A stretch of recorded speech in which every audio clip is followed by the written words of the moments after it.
Apps can do a lot of cool things. You could order dinner, gamble on your favorite team, and track your health. You could even get a mortgage. One click and you can be approved. I'm not sure by who or what country they're in. You deserve more from the mortgage industry. At AnyMac Home Mortgage, we believe in the need for live human interaction during a very complex process.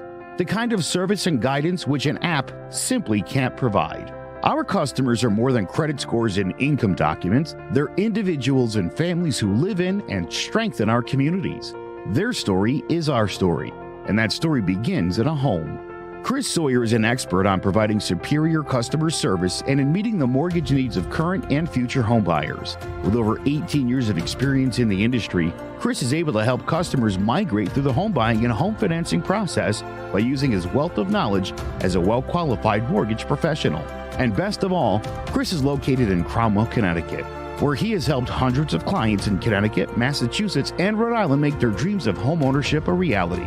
Visit chrissawyer.any-mac.com. Email him at csawyer@any-mac.com or give him a call, 860-878-8730. Chris Sawyer, NMLS number 39345, corporate NMLS number 338923. AnyMac Home Mortgage is an equal housing lender. American Neighborhood Mortgage Acceptance Company, LLC. DBA AnyMac Home Mortgage. Lo-Fi Direct. Connecticut First Mortgage Correspondent. License lender. Broker number ML 338923. Massachusetts Mortgage Lender and Mortgage Broker License number MC 338923. Rhode Island License Lender. License number 201128110L. Call for additional details.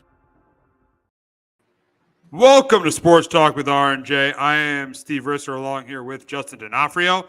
And before we get to the games this week, the biggest story in the league right now is Davante Adams. It looks like he wants out of Vegas, and the Raiders are listening. They're listening to trade offers. What they're looking for is a second-round pick. And I'll start with you, Justin, because I know your dad's a Raider fan, your brother's a Raider fan, so you have family who are Raiders fans. How surprised are you with this? To me, I'm not surprised watching how frustrated he was last year. Playing with Jimmy Garoppolo and Josh McDaniels. It seemed he got better when Antonio Pierce became the interim head coach, but I think it seems like he's back to being frustrated, there, especially with Gardner Minshew as his quarterback. But Justin, are you surprised by this? Are you surprised that it has gotten to this point again with the Raiders and Adams? No, I'm not. This has kind of been the thing with the Raiders the last, 4 or so years. They just, stuff like this always happens. And I was never on the boat of hiring Pierce because you never should, as an owner, as a, front office staff, you really shouldn't listen to what the players want for a coach. Because look, they've already turned on him 4 games in here. So that's the big issue. Like Matt Crosby had a hamstring issue, but he didn't even show up for the game Sunday. Like that's crazy. He didn't show up for the game. That's nuts. So he potentially could be on the way out too. Yeah, like he could be too, and those are the 2 biggest guys that wanted Pierce to be the head coach. So I don't know if it was kind of the final straw was last week when Pierce kind of said guys are making business decisions, and that was kind of the final straw for some of those guys. But it's kind of the Raiders have just been a mess. They have never seemed to get it right with the coaching staff, with some of the players. Like you go back to like when Gruden was the head coach, some of those draft picks they got, in the first round are not even there anymore because of off the field issues. Like it's been the same story for the Raiders. So I'm not totally shocked here. And Adams came here too specifically to really play for Carr, and obviously Carr's the second year Carr's gone. So his buddy from college is not even here anymore either. Yeah, Ben. Yeah, I'm not surprised. I saw a receiver. I saw how frustrated he was, and I think that the start of the season, they've had some good wins actually so far. I mean, I know the Browns wasn't that good of a win because the Browns are terrible, but the win against the Ravens was really good. But also, you had the performances against the Panthers, which was awful, and they lost to the Chargers on opening day. So yeah, I think Davante Adams, I think he wants to play for a winner. I really think he wants to play for a winner, and I think that's why he's not happy here. And you mentioned it. He thought he would come here and play with Derek Carr. He only played with him for 1 year. So, yeah, I'm not surprised either. It has gotten to this point with Adams and the Raiders. But now we will get to the best fits for Davante Adams. And I'll start. And the first 2 are very obvious. And these are 2 teams he really wants to go to. Number 1, the Jets, because of Aaron Rodgers. It's not because of that. I mean, it shouldn't be because of the head coach. Because that coaching staff, we'll get to that, is absolutely pathetic. But I think it's just playing with Aaron Rodgers again. Playing with Aaron Rodgers. I think that is the best fit for him because that definitely is the best quarterback of the teams I've picked. So yeah, Davante Adams. I think the Jets would be the number 1 destination. Number 2 for me, I'm going to go. I know I'm saying the obvious here, but I'm going to go with the Saints. I mean, he's played with Derek Carr. I mean, him and Chris Olave. Imagine if you have Kamara, Olave, and Adams. That's a really, really good duo for a team that's right now a team that's a playoff contender. But if they can get Devontae Adams, I think that could potentially make them a team that could compete for the team that could. If they get Adams, they definitely could win the NFC South. So I think the Saints are up there. Number 3 for me is the Steelers. I think they could use some depth at receiver. I think definitely could use some depth at receiver. I mean, I like George Pickens, but I think they need depth. That's where they need depth. They need depth at receivers. I think the Steelers would be a good fit. And number 4, it's the Cowboys. But Dallas isn't going to do it because they're going to say we didn't draft him. He's not one of our guys, which is ridiculous. But I don't think Jerry's going to do it. But I think Dallas would be a good fit too because that's another team that could change their ways and maybe be in that Super Bowl conversation, but more than likely they're not going to. Justin, it's about games. Yeah, for my first couple here, I got as well with the New York Jets here. Team, yeah, he'd be going back playing with Aaron Rodgers. Obviously, back to their time with Green Bay there. Obviously they haven't been able to get Garrett Wilson going. The play calling hasn't been great, but him and Garrett Wilson. The Jets do need another wide receiver there. Number 2 for me was Pittsburgh. They're 3-1 right now. Fields done a nice job. And outside of George Pickens, they don't have much behind that wide receiver's position. And I know the Steelers were in the Brandon Ayuk sweepstakes. So, could be a guy here, Adams, where they do try to target him and go after him.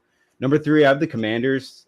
I know they're another team that did try to get. That's a good one. That's a good one.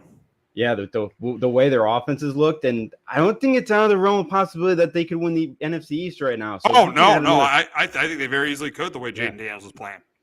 Yeah, the way Daniels was playing, the way the other 3 teams right now are playing right now. Like I think it's not out of that realm. So I think for Washington, that could be a guy in Devontae Adams that they go out and try to sign and upgrade their wide receiver talent. Number 4 as well here, I had Dallas. Yeah, they could again, going back to the NFC East is very wide open right now. In Dallas, defensively, they can't stop the run. Their offense, can move the ball, but they don't have a ton of depth right now at that wide receiver spot, something that Dallas has usually had over the last handful of years. Right now, it really doesn't. So another guy you can put on the other side of CD Lamb, I think would be a good addition for Dallas. And yeah, in a pretty wide open right now, NFC, yeah, maybe they do pick them up. Maybe that does open the door for Dallas to make a run the postseason.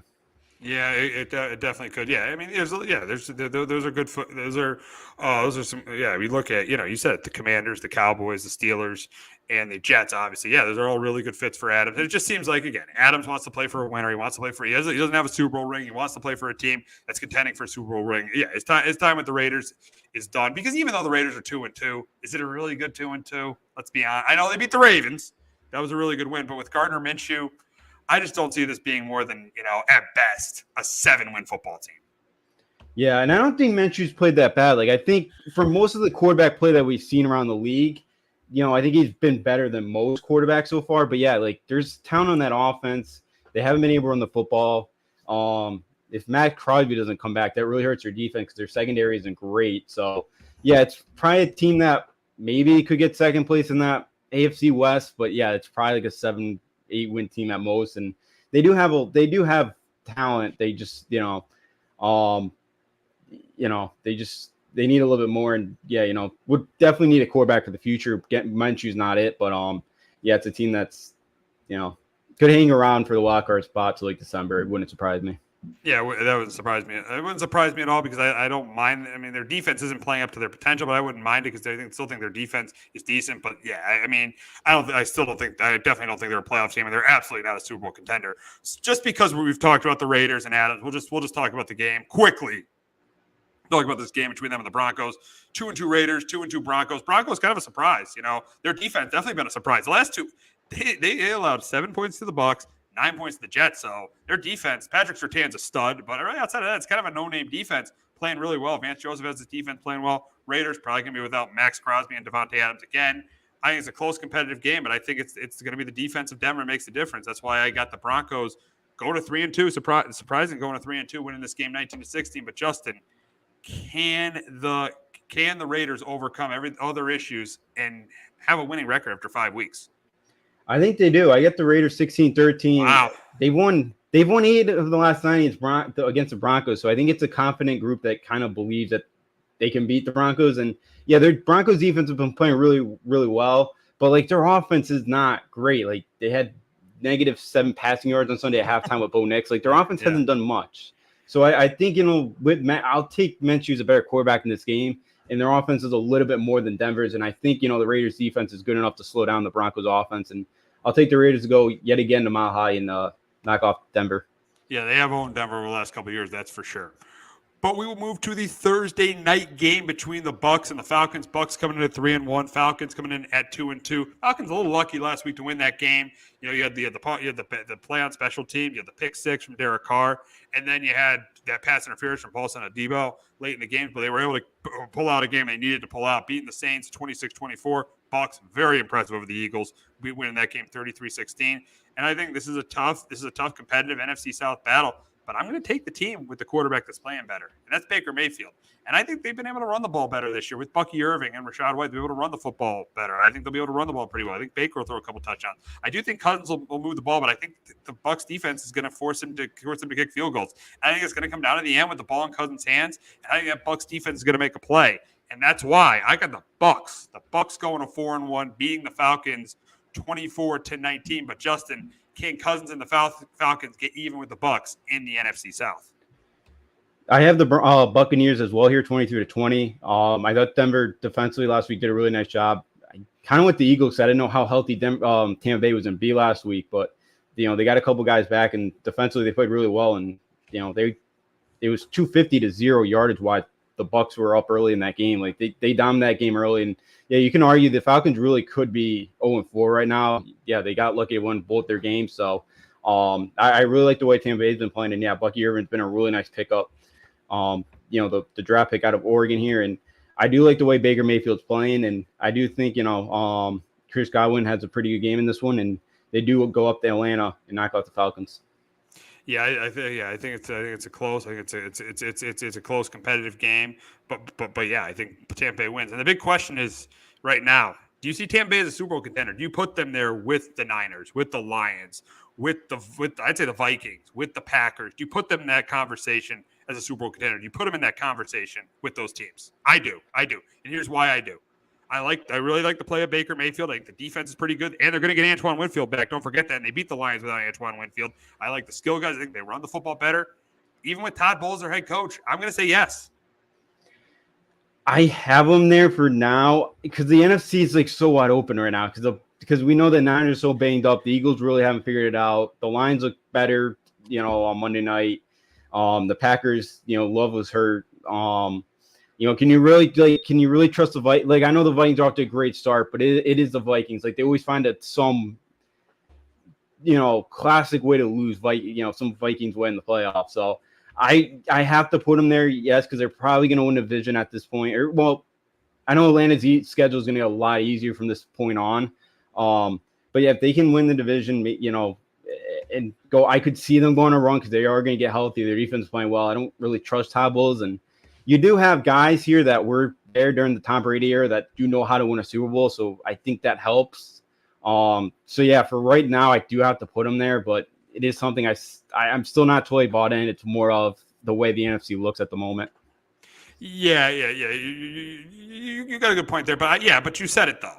Players like Levante David, Mike Evans, Chris Godwin, Antoine Winfield. They have guys who won a Super Bowl before. I think it's a great point. And that's the reason why I think they are a Super Bowl contender. I know the coach is very average, but part of the coach's issues was he was with a pathetic franchise with the Jets. Yeah. He got a second opportunity. He's done better in a second opportunity. Baker Mayfield in a bad organization in Cleveland, who got rid of him for playing with a torn labrum, which was just shows you how terrible the Browns organization is. So I think two guys who were in terrible organizations with Baker with the Browns, Todd Bowles with the Jets. They've came to Tampa and they've done a pretty good job. Yeah, no, that's a great point because Baker, even Kyle Baker always had that chip on his shoulder, like always trying to prove you wrong. And again, the way his NFL career started out, there was a lot of doubters out there, and he got Cleveland in the playoffs. They let him go, and then he finds his way to Tampa, plays his way to a huge contract extension, and good for him. So yeah, he's really kind of found himself here and is really starting to kind of, somewhat playing up to, maybe not totally living up to number one overall pick yet, but like it's starting to kind of get there. And yeah, with Todd Bowles with the Jets, it just, that organization is just a total dumpster fire. It has been for a while now, and so we see it's been that way for the longest time. So yeah, it's two guys that have really bounced back down and found themselves here in Tampa Bay, and it's really worked out for them. And yeah, Tampa, Bulls, still not totally sold on him, but yeah, maybe it seems like he has gotten better here than with the Jets, and just an absolute complete disaster there. Absolutely. So we'll move on to the Sunday night game between the Cowboys and the Steelers.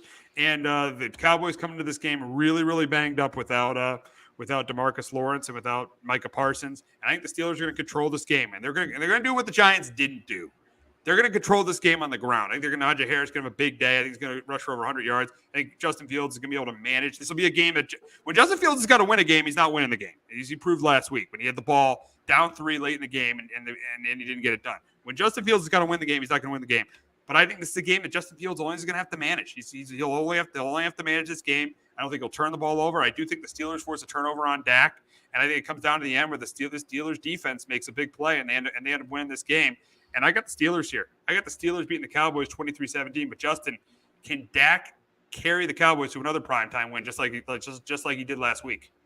No, I get the Steelers here as well, 24-20. I think Pittsburgh's going to be able to run the ball this week. Against Dallas, you mentioned Lawrence, Parsons, they think they're going to struggle when the Steelers do have to throw to get to Justin Fields. So I think he'll have, when he's got to, I think he'll make smart throws, and I think he'll rack up some yards through the air.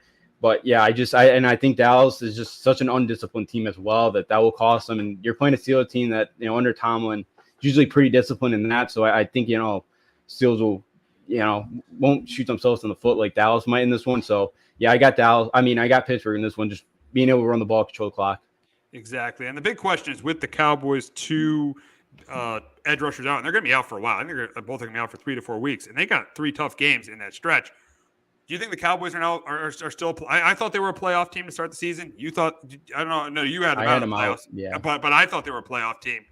I know the question for you is no. But are the Cowboys still a playoff team without those 2 guys? And I'm going to say no. I'm going to say no because this schedule's tough because you got Pittsburgh, Detroit, and San Francisco. Without those 2 guys, it's going to be very hard to beat San Francisco because odds are McCaffrey's going to be back. Detroit, you saw the way Detroit can run the football. That's going to be – I know they beat them last year. I get it. They beat Detroit last year, but that's because they had Micah Parsons and DeMarcus Lawrence playing. Without them, I think it's going to be very hard for them to beat Detroit, and I think it's going to be tough for them to win this week. So I think there's a very good chance on November 3rd the Cowboys there's a very good chance by Halloween the Cowboys are 2-5. I think that's why they needed that. That's why they needed that win last week, and I even think they needed more than the Giants. I said the Giants need more, but that's why they needed that win last week. You were right about them needing that win last week because of the schedule they got. And now with the 2 guys out, it's going to be very hard. I'm going to say no. I just think the defense is it's going to be hard for. I mean, you'd think if they had Parsons and if they had Lawrence, maybe they'd win maybe the Detroit game or the Pittsburgh game. But I think it's going to be hard for them to win any of these next 3 games without those 2 guys. That's why I'm going to say no. I think they finish maybe 8-9 on the fringe, but I'm going to say no. They're not a playoff team, especially with these guys missing time. Yeah, I'm with you. I still don't think they are. And yeah, you mentioned the Lions next week. They got to bye this week, so they got 2 weeks to prep for them, and they'll be pretty healthy. And they looked really good offensively, and they stuck to the run game last night, and yeah, and they're gonna be able to throw the ball against Dallas secondary, I think so. Yeah, I think that's gonna be a tough one. And then yeah, the Niners are banged up. They'll probably still not have McCaffrey back by then. But they're still going to be able to run the football effectively, and you're going out to the Bay Area too. So I know they'll have 2 weeks. They'll have the bye before that. But, yeah, I don't see them beating the 49ers. I don't see them going up to Pittsburgh this Sunday night and be able to knock them out beat them. So I think it's very likely 2-5. And it's a pretty tough schedule too. I know you got Carolina. I know at Falcons is winnable, but, those Washington games aren't winnable anymore. I guess the Giant game's winnable at home. The Bengals looked better last week, so maybe that's not as winnable as you first thought. So you do have the Panthers there. You do the Panthers, but you got the Bucks. Panthers. You got at the Eagles. Who knows what the state of the Eagles will be at that point. And then Washington. And then that could be a Washington game in week in Week 18 could be for the division, the way Washington's playing right now. Yeah, it absolutely could for them. So, yeah, I could see this Dallas team maybe 7-8 wins right around there. Like, it's not great. I don't like them against teams that, are more our playoff teams. So, yeah, I definitely see this Dallas team right now being out. I definitely see this team done and not making the postseason this year. Yeah, I don't see them. I know they beat the Giants and they've beaten the Giants, but that doesn't really change much because they've owned the Giants over the last decade. So yeah, I don't think they're a playoff team. I do not think the Cowboys are going to be a playoff team. But moving on to one of the biggest games in Week 5, and it's the Bills facing their former teammate Stephon Diggs. So Stephon Diggs trying to get revenge against his former team in Houston this week. It's a 1:00 game, Bills and Texans. And I think the Bills bounce back this week. I think they bounce back, and a big reason is I think they get the running game going again. I think they get the running game going with James Cook. I think Josh Allen throws a couple touchdown passes. I do think C.J. Stroud has a pretty good game. I do think he has a good game, but I think that the difference in this game is the Bills will run the ball better than the Texans, and the quarterback will make less mistakes. I think Stroud is going to I think Stroud is going to have a turnover in this game, which is going to hurt the Texans, and it's going to come right down to the end. But I'm going Bills here. I got the Bills beating the Texans 27-20. But Justin, can Stephon Diggs help his former team? Can Stephon Diggs help the Texans beat his former team and get them to 4-1? I got the Texans here as well, or I have the Texans actually in this one, 27-24. I think last week the Bills, you saw, they struggled to stop the Ravens' run game, and I think the Texans, Joe Mixon sounds like he's going to be back this week, and I do think that's going to help out the Texans' running game. I think that's going to help improve it, because I do think that's where you're going to be able to the recipe to kind of beat the Bills. And Von Miller is going to be suspended for the next 4 games as well. And I know he's older, out of his prime, but, I thought he was starting to play better last couple of weeks there. But I do think, Buffalo's going to be able to put up some points, but I do think CJ Stroud at home in this Texans offense will be able to do enough. And I think the running game is the reason why they're able to run the football against this Bills defense. And I do have Houston win this game. Yeah, it should be a good one between the two teams. But the big question is on the Bills' end. You saw last week how they struggled playing from behind.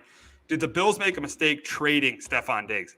I don't think they did. Because I think Allen's able to spread the ball around more. They're able to run the football. And you saw last year, Diggs didn't have during that winning streak at the end of the year, Diggs didn't have a game for over 100 yards. I just feel like the chemistry is a little bit better. Now, the issue is they're going to have trouble playing from behind. But I do think Allen is able to distribute the ball more. They're able to play through James Cook. I don't think it's a mistake. I think there was a chemistry issue between Allen and Diggs, and I think it was a move the Bills needed to make. Yeah, no, I completely agree with you. I like the points that you brought up. Yeah, like Diggs he was a diva last year, and I don't like players who complain about their stats when their team's winning. I can't stand that type of behavior. And yeah, and Josh Allen's been able to spread it out. I know they don't have like that. I know they're hoping Keon Coleman becomes that true number one, but like they don't have that true one. But he's been able to spread it out. The receiver's done a really nice job. Don't connect the tight.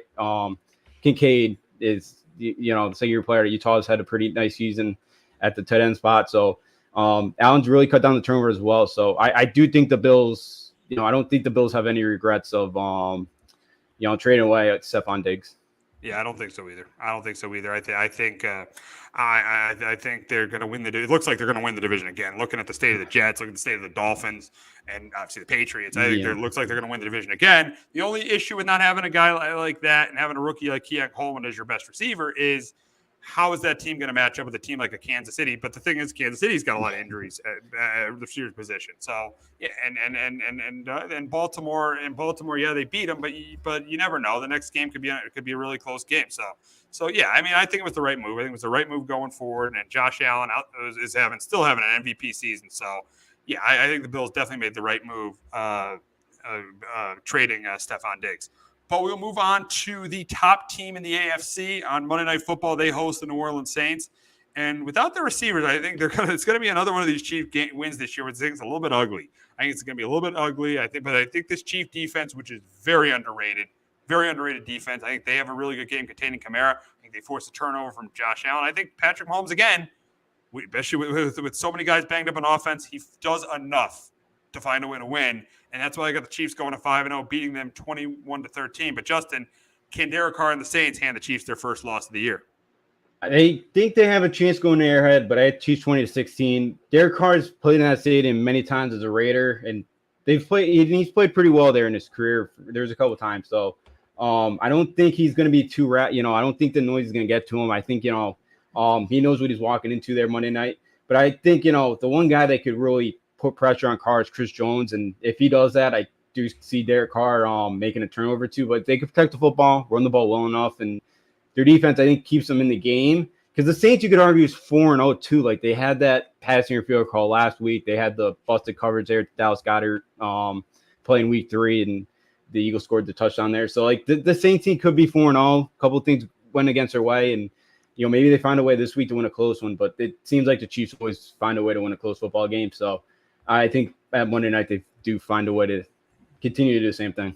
Yeah, I agree. I think it's a close game, and I think the Chiefs find a way to win. Saints find a way to lose. So that's why I get the Chiefs going to 5-0, winning on Monday Night Football against the Saints. But we will move on to the other undefeated team in the NFL, and that is the Vikings, and they will play the Jets in London. Sam Darnold, he did beat his former team in 2021, but Sam Darnold, who has played really, really well this year, gets a shot at his former team, and I think the Vikings go to 5-0. The Jet coaching staff is absolutely pathetic. It is the worst coaching staff in football, bar none. It's the worst coaching staff in football. 13 false starts, 13 penalties, 5 false starts. I mean, you lost to a quarterback that threw for 60 yards. 60 yards last week. You lost that game when you have Aaron Rodgers, who is still a top quarterback in the league. It makes no sense to lose that football game last week. No sense. That loss is on Robert Saleh. He's proving why he is we said it before the season. Robert Saleh is was the worst coach in the league. He confirmed it on Sunday. He is the worst coach in the league. There's no way he should have been brought back last year. 20-35. 20-35. What a waste of talent the Jets are. They're a total waste of talent. Aaron Rodgers, I have to say, is wasting his time on this team, because this team is not competing. They might sneak into the playoffs just because they have a good defense and they got a top quarterback. They might sneak into the playoffs. This team ain't winning a Super Bowl. This team, I don't see them winning a playoff game, and they're definitely not winning a Super Bowl. And I think for this game, I think Sam Darnold does a pretty good job against his former team. I think he's a good game. I think Aaron Jones on the ground, because the Jets do struggle against the run defensively, and Aaron Jones is a good day on the ground. I know Rodgers has turned the ball over. Brian Flores has done a great job as the D coordinator, so I think he forces a turnover. I think Darnold will have a turnover as well, but I think this comes down to the end where Rodgers has the ball in his hands against his Viking defense, and this Vikings defense makes a play. That's why I get the Vikings going to 5-0, Jets going to 2-3. I get the Vikings beating the Jets 24-20. But Justin, can Rodgers carry his team to an? It's crazy how you're saying Aaron Rodgers carry his team to an upset win, but because he's done well against the Vikings for years. But can Rodgers carry his team to an upset win in London? No, I'm with you here. I got the Vikings 21-17. Flores is going to dial out pressure against that Jets offensive line. I think that's going to cause issues, and huge mismatch there between Brian Flores and Nathaniel Hackett. And that's a what a horrendously coached team the Jets are. Just absolutely horrendous. You didn't you thought with Todd Bowles, and Todd Bowles proven he wasn't that bad. Was bad when he was there. Then you moved to Adam Gase. And honestly, they might have the worst of the bunch at Robert Saleh, because this guy clearly just wants to be everyone's buddy. He does not know how to lead men. You saw that awkward exchange during the Patriot game between Saleh. He's trying to hug Aaron Rodgers in the middle of a game they are supposed to be winning. Trying to hug Aaron Rodgers, being up 14-0 against the Patriots, one of the worst teams in football. This guy clearly does not get it. 20-35, and this guy's still a head coach. I don't get it at all. Me neither. But hey, Rodgers wanted this guy, and Rodgers now I think is regretting that decision of letting him stay on board here, because we all know Rodgers is the GM of the team. I think Saleh spent way too much time celebrating that Patriot win last week and did not get his team prepared for this football game. They look so. I honestly, out of every team this season through 4 weeks, that was the most unprepared I've seen a football team. Most unprepared. Absolutely. Them are the Patriots week 3. They didn't show up to play either that game on Thursday night. But they have -6 passing yards in the first. To give up and you still can't win a football game there is disappointing. It's an embarrassment. And he made it sound like he didn't even really know it was in a rain, which you do play in Jersey. It's in New England. How are you a head coach and not know the weather? That's unreal. I don't know. That's the issues right there. It just I just don't get it. This team's bad, and the only way I see well, I shouldn't say they only, but the one thing we know, these international games, those fields are never good. And we saw that week 1 game, the Eagles pass rush really could get anything going because they kept slipping on that field. It's the same thing in London, and Rodgers has time. Maybe he could pick apart the Vikings, but like if not, and the Vikings have the right shoes and cleats, I think they get to Rodgers. I think it's to be a tough day sledding offensively for the Jets yet again. It will be. I think it will be, and I think the Vikings go to 5-0. Jets go to 2-3. Now we'll move on to another struggling New York team, and that's the Giants. And honestly, Daniel Jones has not been that bad. I would think if Daniel Jones played like this, I would think the Giants would have been at least 2-2. I would say the Giants would be at least 2-2. The problem is the defense has definitely not been as good as people thought. Could not get off the field against Washington. We all know Dayball. That was one of his worst moments as Giants head coach with the kicker situation. And then in the Dallas game, the receivers got to catch the football. Darius Slayton, catch the ball. I'm sick of him dropping balls. And then Wando Robinson on 3rd down. Come on now, you got to catch that ball too. Malik Neighbors, total stud. Who knows? The thing is, you don't know if he's going to play or not this week, but he's been the one. He's been one of the lone bright spots for the Giants and then on the defense side of the ball, Brian Burns getting paid $28 million. How about we get to the quarterback here? Not just for one, he's made literally one play for this team. That strip sack against the Browns before the half in that Cleveland game. That's been it. How about we get to the quarterback? Okay, you're getting paid $28 million. How about we stop the run? How about when we know Dallas is going to run the football, we stop the run, so we don't give the Jones the ball back with 30 seconds to go. We give Jones the ball back with maybe a little under 2 minutes to go. How about we stop the run? Because they didn't do that against Washington. They didn't do that at the end of the Dallas game. This defense under Shane Bowen, I think, has regressed. And I think Daniel Jones hasn't played that poorly, but let's be honest, he's kicked 5 field goals last week. He hasn't been spectacular either. But I think the losing continues for the Giants this week. Going to a brutal place to play in Seattle. I think that Kenneth Walker has a good day on the ground. I do think that Geno Smith has a good game. I think the Seahawks offense has a good game. I do think the Giants should be able to do what they did. And another thing that was frustrating is they couldn't run the ball because it's a terrible run defense last week. So I think they should be able to run the ball a little bit better with Devin Singletary this week. I do think Daniel Jones plays pretty well, but not good enough. I think the ball comes down to the game in his hands, and the Seahawks make the stop. That's why I'm going Seattle here. I got Seattle 28-20 over the Giants. But Justin, can the Giants get revenge from what the Seahawks did to them in MetLife Stadium last year? Can the Giants get revenge from what happened at MetLife Stadium in Week 4 last year? No, I got the Seahawks here as well, 24-16. I don't, we saw the other night, Seattle's defensively is not great yet. They still got some work to do. The Lions absolutely carved them up, and Jared Goff was 18 for 18.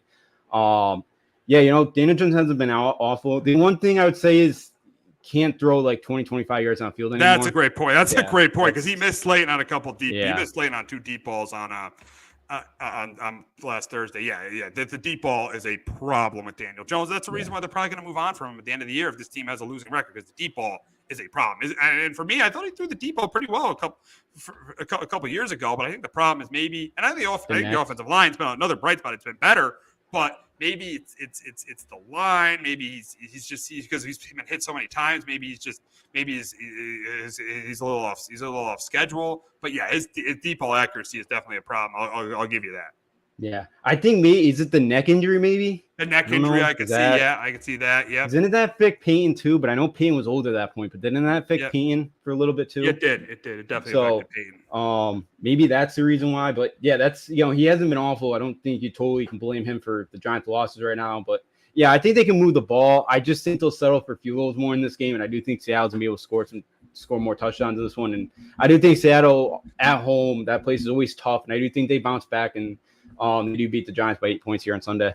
Yeah, the one advantage, I know they're traveling out to Seattle. The one advantage they do have coming to this game is they have 10 days off, and Seattle's on a short week. But I just don't see him winning. I don't see him winning in a tough environment like this. I just don't. I think this team is. I think they're in for another long year. I really do. I don't think they'll be absolutely terrible, but I think it's going to be another, 5-6 win season. It's going to be another 5-6 win season. We'll see what happens with Dayball. Even though Jones hasn't played that well, I think they're going to move on from him. So I think, you really needed to win that game on Thursday night, and you had opportunities to win it, and you did it. And now you're in last place in the division, and it's going to be an uphill climb.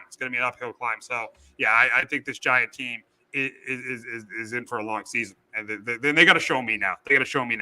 I'm not going to if they keep losing, I'm not picking them. So they got to show me now. They got to show me that they could salvage the season, because from what I see in the first 4 weeks, I'm not confident that they can. Yeah, I think the frustrating part too about it is like the way the divisions outside of Washington, that's really, above expectations. Like the Eagles haven't figured some things out. Seems like there's a lot of problems there, and Dallas hasn't looked great either. So you could kind of like, not to win the division, but like it's not out of the realm that maybe they could sneak by the Eagles or Cowboys. But yeah, I don't think that's going to happen. And you got the Bengals coming up, the Eagles at Pittsburgh, Washington, and then I know Carolina out in Germany too, a couple weeks. So it's a pretty couple games coming up here as well. So yeah, it's going to be an uphill climb. You hope, with Neighbors and that offense could figure it out, and they start to run the football a little bit better, and the defense starts to kind of, under Bowen, hopefully more reps, and they start to kind of figure it out and improve throughout the year. But yeah, it definitely seems like it's going to be a long year for the Giants, and yeah, definitely feels like a 5-win team right now. Absolutely. It's sad because, they really could have taken advantage this year. They really could have taken advantage of Dallas not being as good, Philly not being good. And I know Washington's good because of the play of Daniels, but defensively, they're still not that good. And they're only going to get better now, too, once they get pieces on that defense. So yeah, this was their opportunity. And I feel like they're blowing it right now. So yeah, I think the Giants in for a long season. I'd say 5 or 6 wins. I'm just not optimistic that this team is going to be able to turn around. But we'll move on to another team who's in for a long year, or it could be 2 teams that are in for long years, and that's the Dolphins and Patriots playing this Sunday in Foxborough.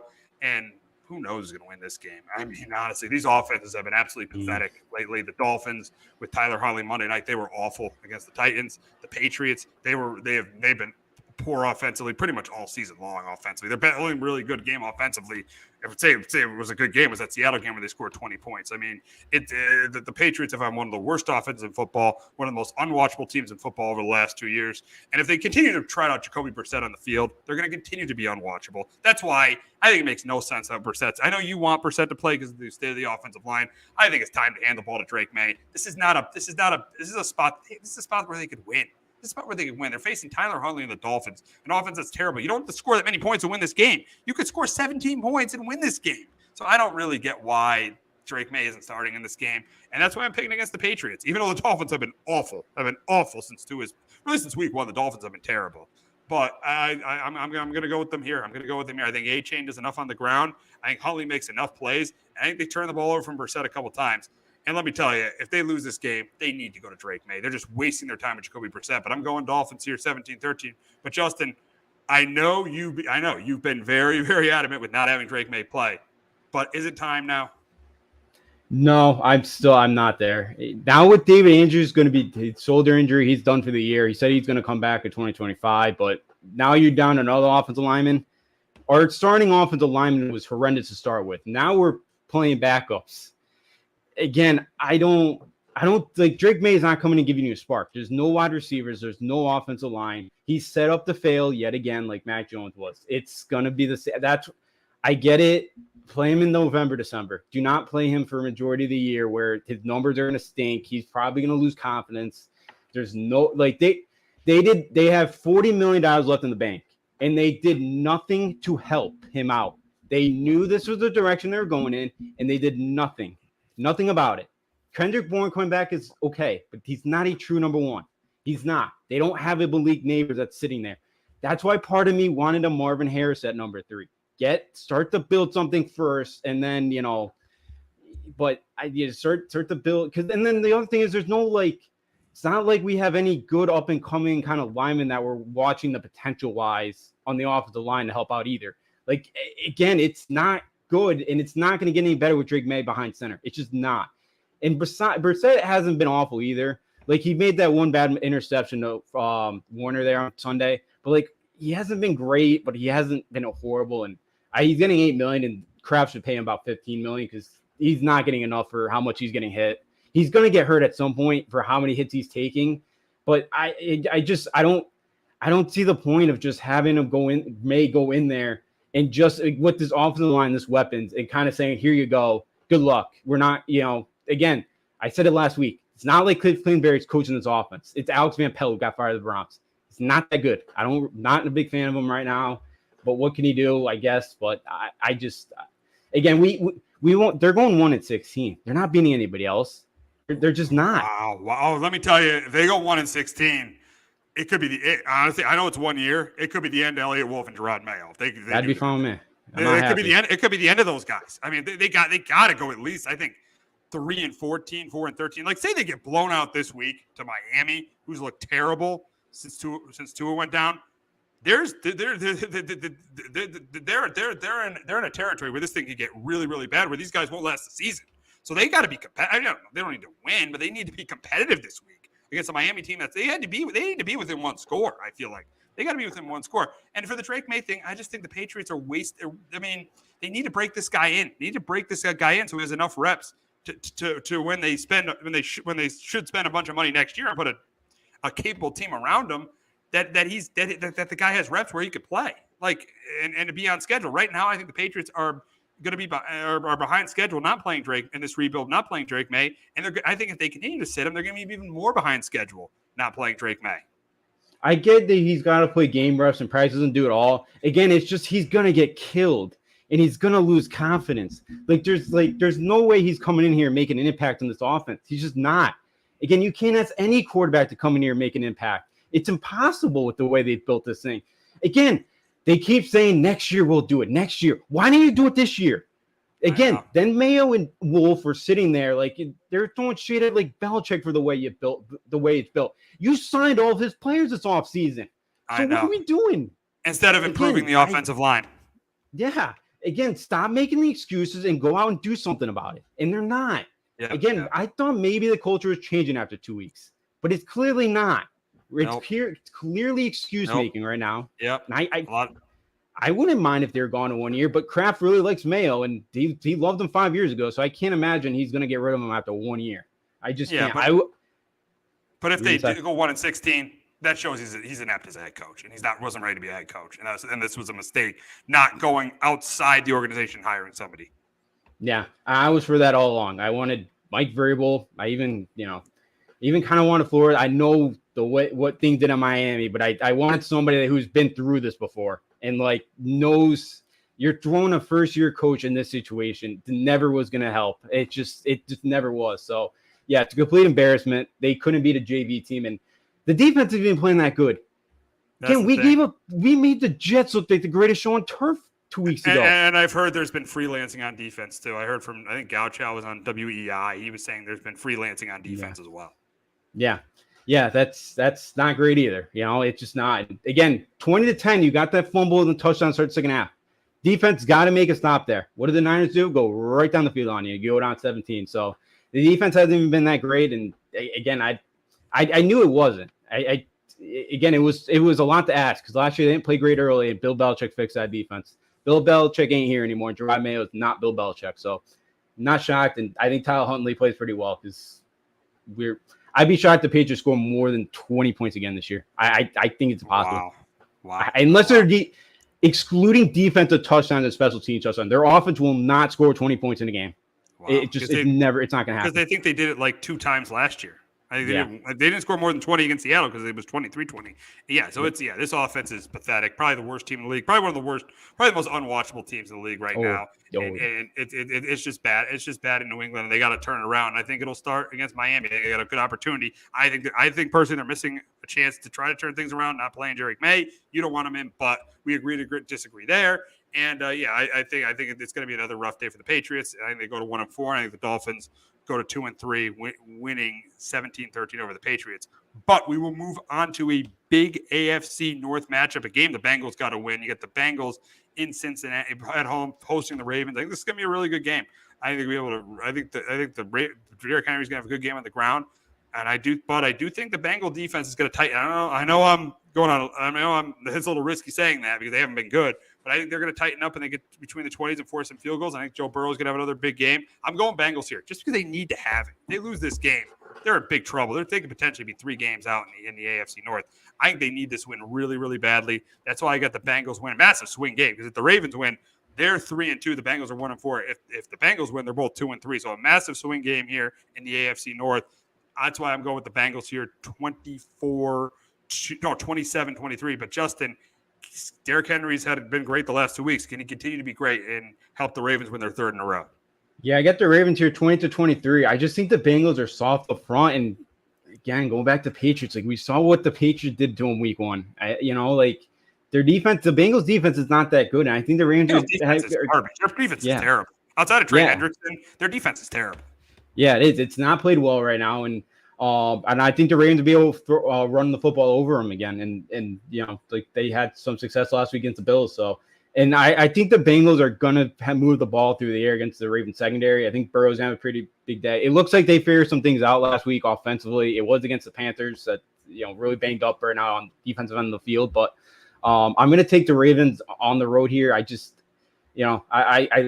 I do think they could make enough stops in this game, and I just don't think the Bengals could stop the run game, and I think the Ravens can control the clock in this football game.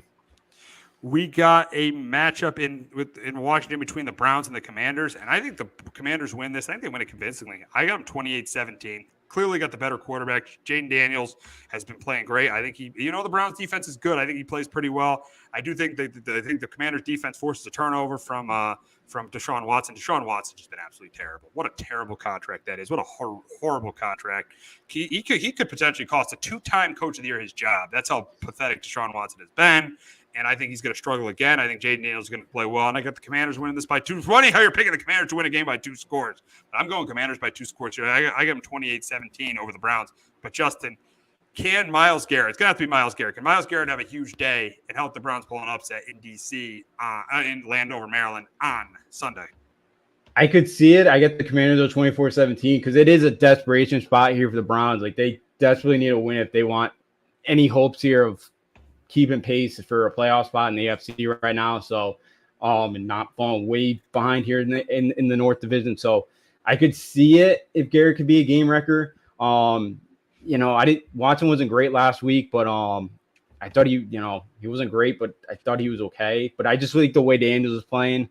They're going to do enough. And I think, Cleveland's defense won't make enough stops to help out their offense. And they can get a couple turnovers. The Browns, I think they can win this football game. But I do like the Commanders here at home who are really playing well right now. But, wouldn't be shocked if Cleveland here in desperation spot gets a win. And Tector, I think, agrees with us. This could be an upset.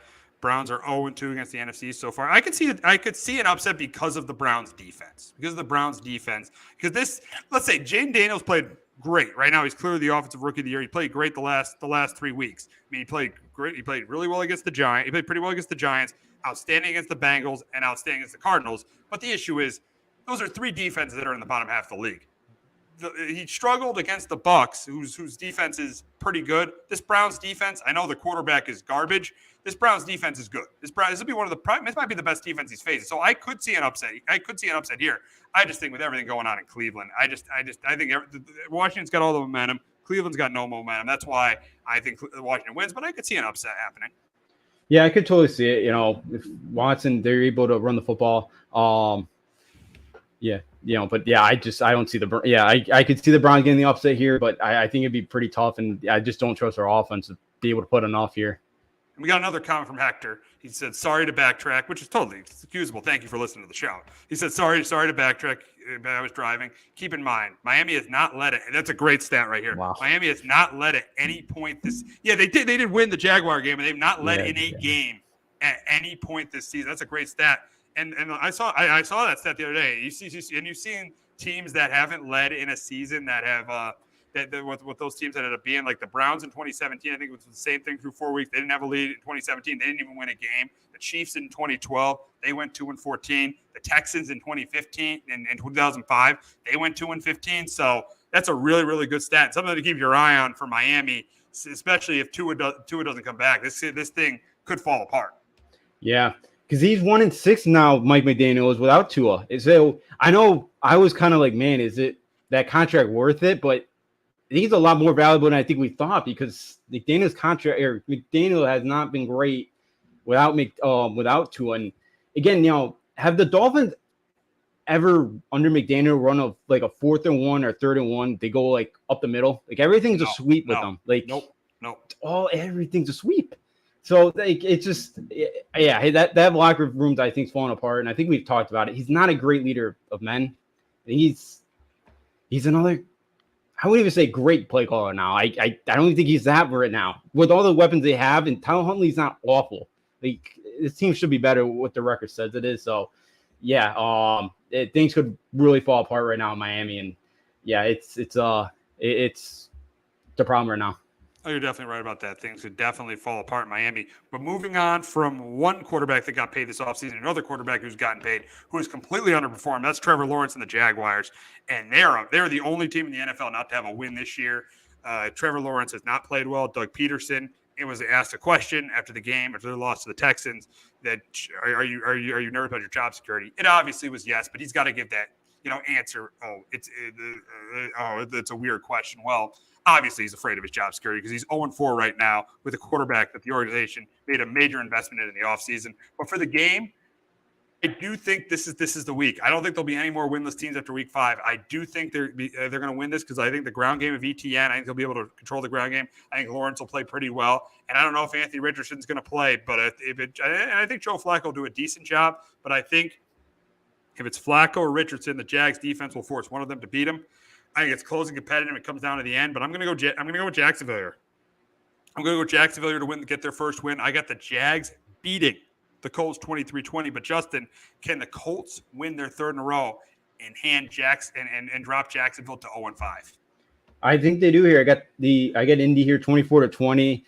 If Richardson plays, I could see him making a bad mistake in the fourth quarter and helping out the Jacksonville Jaguars here, but Jacksonville, they've been so bad in the fourth quarter, being outscored 25-3. So they should have a couple wins on the board. They just can't close it out. They have been great in the red zone. So I think if Flacco starts, I think he's going to manage the game well. I think he's not going to make a terrible throw in this game. And, I think they'll run the football, and I think Lawrence does. And Jacksonville doesn't even I know you can run the ball here against the Colts, but Jacksonville really hasn't even tried to really have any semblance of a run game. So I don't know if they're going to try it this week. I would hope so, but I think Indy could go in there and get another win this week.